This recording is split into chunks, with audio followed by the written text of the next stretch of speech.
Remember the part in the game where Matthews got hit in the balls? Yeah, I do. And people were like, yeah, but at least he's not really hurt. I do. They're right. Yeah. But they're wrong. At least 80% wrong. It's weird. Weird impulse. Let's go! Give me what I want! Kick down the door! Drew, you are not doing this! Not nice! There's a giant head! You hear yourself? I made like 2,000 of these. I'd like to have fun. With you wherever you are, welcome to LFR. Victory, Puppy Ziggy! Did you want it to... What? How wasn't that... How didn't you get that? How didn't you get that? Can we pretend like he got it? It's exactly like the Matt Murray save! Leafs win! 6-2 over the Florida Panthers. And if you can spot the continuity error in the background of this video, you win nothing. But now you know it's there, and it's gonna bug you until you find it. Hey, you know where you could win something? Think you know which way it's gonna go? Head on over to Sports Interaction! When the puck drops or when the ball gets thrown with a pitch clock, whatever it is, Sports Interaction has you covered pregame, live betting on all major sports, and prop bets. Want to bet? Head over to sportsinteraction.com/SDPN and download the app that you can find a QR code for at the bottom of the screen, but only if you're 19 plus. Please play responsibly. All right. The Leafs win the game, but there was the thing. They don't really warn you, eh? Like they all of these have played out the same way. Like they announce, hey, it's Panthers Pride Night tonight. And I'm like, that's cool. Social media team adds all this stuff, and I'm like, oh, that's so cool. They released a video, everyone rightly pointing out, and it's in Florida. And it is in Florida. And they're gonna wear the Pride warm-up jersey, super cool. And for some reason, whenever I see that, I'm just like, oh, they're all gonna do it. And I guess I'm happy that my impulse isn't, yeah, but who's not? Because I don't want to live my life that way. I want to live my life thinking every team is the Dallas Stars and they're all going to do it. Then it comes out that two of the Stahl brothers, Eric and Mark, weren't going to be partaking in Florida Panthers warm-up because they weren't going to wear the jerseys. And I go, oh, I forgot that was an option. Yes, we often forget disappointment as an option. Now, I don't want to spend too much time on this because I spent a lot of time on this a couple LFRs ago. I think it was LFR Game 69 where I talked about James Reimer and everything. And I said my feelings on that and I talked about it on the podcast. We don't need to go into great detail here because I already did it there. But I do need to say the very short Coles Notes version of what happened because I have an observation. In case you missed it and you're like, Steve, I don't know what you're talking about, Eric and Mark Stahl decided not to wear the Florida Panthers Pride jerseys. And then after the game, Eric Stahl was asked about it. So here's the thing though, Eric Stahl's worn a Pride jersey before. He's done that. Here it is. Here's a picture of it. He wore it with the Montreal Canadiens a couple years ago when he was on the Montreal Canadiens, and they all wore that. So knowing all that context, he was asked this after the game. From Aaron Brown, who goes by Rinkside on Twitter, Florida Panthers Eric Stahl postgame when told there is photographic evidence of him wearing a Pride jersey in Montreal. I haven't before. I never have. I haven't worn a Pride jersey before. Stahl wore 21 with the Canadiens during the 2020-2021 season, and that guy he's wearing 21 unless someone like stole his helmet and jersey and all of his equipment. It's a serious topic, so I shouldn't be laughing. And listen, you can do something a couple years ago and then you update your beliefs or whatever, and then you don't do that thing anymore 2 years later. But to say he didn't wear the thing, that there is photographic evidence of him wearing, what? Why? Why deny that? Did anyone pull out their phone and show him? Eric, this is you, Eric. What are you talking about you didn't wear it? This is you. This is definitely you. You were on the Habs a couple years ago when they eliminated the Leafs. I remember your face. You made me very sad. And they also sold Eric Stahl Pride merch in the Minnesota Wild store when he was on the Minnesota Wild. But this is particularly wild because, like, here's a photo of you wearing the thing. What are we all, do we all get to do this now? We get to just deny photos of us? Do I get to deny that I ever wore this Habs jersey a couple years ago? Because I didn't. I now didn't. I know you all saw it and definitely saw me do it, but no, you didn't. You know, people still bug me about this, but I gotta tell you, wearing that Habs jersey didn't affect how much I liked the Leafs. Like I said, I'm not gonna rehash the entire thing. How do you deny photographic evidence of you in... Like, you could have just said, I don't remember. That's fine. You don't have to remember everything. I haven't before. I never have. I haven't worn a Pride jersey before.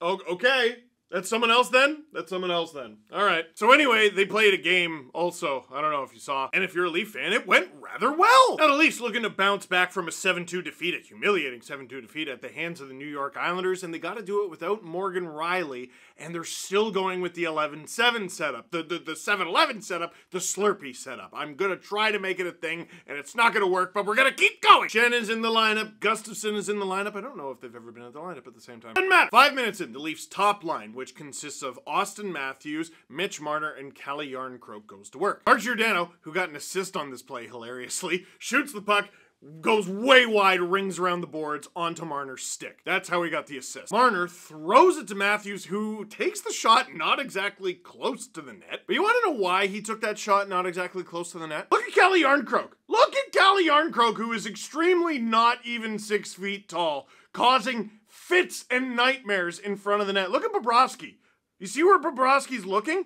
Look to the left of the battle in front of the net. That's the puck. He is not picking this thing up. And by the time he does, it's too late. It's in the back of the net, and oh, Austin! He's got his swagger back! 1-0 Leafs. Later in the period, the Leafs go to the penalty kill because John Tavares took a penalty against Carter Verhaeghe, one of the many fish who got away. Followed by Matthew Tkachuk's 35th of the season. Can the Tkachuk family stop scoring on the Leafs, please? A relatively good back and forth period ends with a 1-1 tie. The game ended 6-2 for the Leafs, so that should tell you how the rest of the game went. Not even a minute and a half into the second period, the Leafs go to work. Tavares and Nylander. Man, these guys make it difficult. I think it's because the Leafs have a bunch of good players, because whenever I see Marner with Tavares, I'm like, yeah, that works. But then they put Marner with Matthews, and I'm like, oh, okay, yeah, that is also. But you see Willie with Matthews, and you're like, oh, that works. And Willie goes back down with Tavares, and oh, yeah, I can kind of see the appeal. The Willie Tavares bunting line is no walk in the park, and Tavares and Nylander cause the Panthers fits behind the net. Tavares is able to come up with the puck, gets it in front, and I chose this screen cap in particular because it makes Mark Stahl look like the Mr. Krabs meme. Willie buries it for his 36th after Matthews gets his 33rd, and we got a race. Until a little over a minute later, Elliot Friedman kept pointing this out on the broadcast. I liked it too, Elliot. Brandon Montour giving Matthews attitude. I seem to remember Brandon Montour giving Nazem Kadri a little bit of attitude. If you know, you know. So what does Matthews do? He gets to work, chuckles to himself that anyone ever doubted him, finds his way to the front of the net, rips it as he does past Sergei Bobrovsky. 3-1 Leafs. Right after Nylander gets his 36th, Matthews gets his 34th. We got a race! Now, the Panthers do find a way to pull themselves within one. Nick Cousins takes the puck, and it's a bit of a mess in the Leafs defensive zone. Luke Schenn does what I do whenever I'm out of position, and he does just a panic crouch block in the middle of the slot. Murray overcommits just a little bit, but that is a beautiful backhander from Nick Cousins. Credit where credit's due, and the Panthers are within one. Okay, score effects are gonna happen. The Leafs were leading this thing from the moment the second period started. Of course, score effects are gonna happen. It just felt like they were playing with fire a little bit. Murray with a huge stop in the first period, and there was the other huge stop that should have been a huge stop, but it wasn't a huge stop because the huge stop was in the net. He caught the puck in his glove and he robbed Matthew Tkachuk, and I feel like there should be a rule where if it looks cool, the goal doesn't count. I've made several pleas. They won't answer my email! But towards the end of the second period, it would be the Florida Panthers who would play with fire. Because folks, I think Kevin Garnett was on to something. Anything is possible! The Leafs got a 5-on-3 power play! It only took until the 71st game of the season. It is almost April. The Leafs almost went an entire season without a singular 5-on-3 power play. Ekblad took a hooking on Matthews. The Leafs have the power play, and you gotta be some kind of obvious to get called when your team is already down. And Forsling trips Marner clear as day. You gotta call that. Get to the box. Leafs get to work, and Sheldon Keefe with the timeout. Shout out Sheldon Keefe for the timeout. So I'm already just giddy, like just totally, just beyond the moon. Beyond the moon. That is not the saying. We're gonna keep it. We're gonna keep it. Because they're on a 5-on-3 power play. I like that. And it's against Paul Maurice's team, which is very funny. Every criticism I have ever levied against Michael Bunting for being too harsh on the officials, Paul Maurice has done that for 3 times as long and on the bench. Why won't the refs call the game in my favor? Stop screaming at him! And he can yell and scream all he wants, but a 5-on-3 happened, and who scored? Who scored? Come on! Michael Scarborough Bunting! That is not his middle name. It might be. I don't know his middle name. But he scored! I'm sorry, you can't wait until game 71 to get your first 5-on-3 and not bury it, and the Leafs never look back. There were times in the third period where the Panthers would get like a flurry and they would have like sustained zone time, and you don't want those things for sure. By the end of the game, it says the Panthers outshot the Leafs 35-27. Nah. Like, I mean, yeah, literally. I'm not gonna pull an Eric Stahl and deny something that actually happened. Oh, you might have photographic evidence that the Florida Panthers outshot the Toronto Maple Leafs in this game, but that won't stop me! That is such silly goosery. I don't get it. There were definitely times where it felt like the Panthers threatened to pull themselves back to within one, but the Leafs, for the most part, they've been doing this a lot lately, and I don't think it shows up well on the stat sheet or on the charts, but they just sort of let you have it as long as they can keep you to the outside and clog up the slot and prevent those cross-slot passes. They do a really good job of that. It's definitely something I've noticed more in their game as the season has gone on. And as the period winds down, as the Panthers get a little more jumpy, it happened. The 5-on-3 happened, and this happened in the same game. It's impossible! Alexander Kerfoot scores! Hilariously, like, I'm not even gonna say it. I was gonna say it wasn't even that good of a shot. It just sort of went through Bobrovsky. Oh, I said it! They don't ask how, they ask how many! And dude, he has 8. Kerfoot has 8. That was his 8th. That's how long it's been. I had no idea. The only reason I had any idea is because people talked about his goalless streak. When were the other 7? Tavares with another assist there on that one, by the way. Points 70 and 71 on the season. Leafs up 5-2. And then Mitch with the shorty shorthanded for his 28th. David Kampf getting an assist on that too. He has 18 assists. He must have more shorthanded points than even strength for sure. And with Sammy getting a little bit of rest ahead of daddy duty, Matt Murray stopping 33 of 35. Now the Leafs' next couple games, they got a back-to-back, Saturday, Sunday, back-to-back. You got to assume Murray's going to play one of them, and Woll's going to play the other. And it's fine. It's all good. Listen, I don't expect the Leafs to play their best hockey. I don't. I expect better than the Islanders game, and this game is a great example of what they're capable of. Definitely eyes on the playoffs, but eyes on getting home ice advantage first. The season's not done. Questions from Victoria Stewart. Thoughts on the unreal Murray save, which turned out to not be a save, but it was a great performance anyway? Victoria hailing from the mighty Dundee. I was sad that didn't count. I thought it was a weirdly quick review because I didn't think it was that obvious, but also I want quicker reviews, so I'm gonna sit this one out in terms of complaining. I do think it's very funny that Michael Bunting got called for a penalty on a high stick that was not his stick. They were able to overturn that one, but it felt like the goal review took as much time, and it shouldn't have. It's a goal. It's a goal. We can complain about it. It's a goal. It's a shame. It was really cool, but it's a goal. Did Justin Holl just have a really good game? Yes, and stop with the surprise. We've gone way too far in the other direction. It's with Holl and Kerfoot in particular. It's not that Kerfoot stinks. It's not that Holl stinks.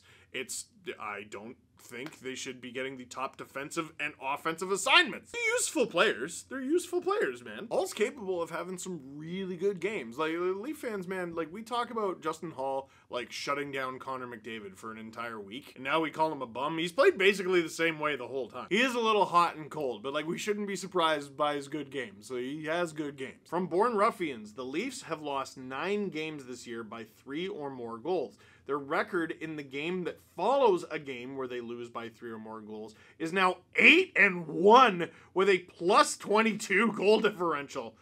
I don't have a question. I just thought that was neat. That was neat. We'll end with this. So is 11-7 staying? No, but 7-11 is the Slurpee. I'm making it stick. I am. I don't think so. I don't think the Leafs genuinely think this is the best way to win hockey games in the playoffs.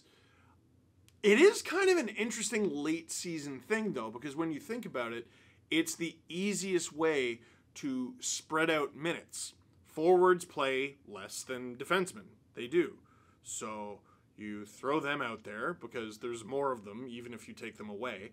And with an extra defenseman, you're able to shave off so many minutes, hard minutes, of your top guys. Morgan Rielly has sat the game out entirely, heading into a back-to-back, no less. So I don't think it's staying from a strategic standpoint. I think it's more of a sports science thing, and I'm fascinated to see. A lot of teams are going to adopt this thing if the Leafs finally win a round. If the Leafs finally win a round, it's a copycat league. Everyone's going to be doing it. You watch. Will that happen? Well, you got about a month. 11 games left. That is it for this one. Thank you very much for watching. Click like if you like this video. Click subscribe if you really liked it. Tell all your friends. Should be a very interesting podcast tomorrow for reasons I'm not going to say.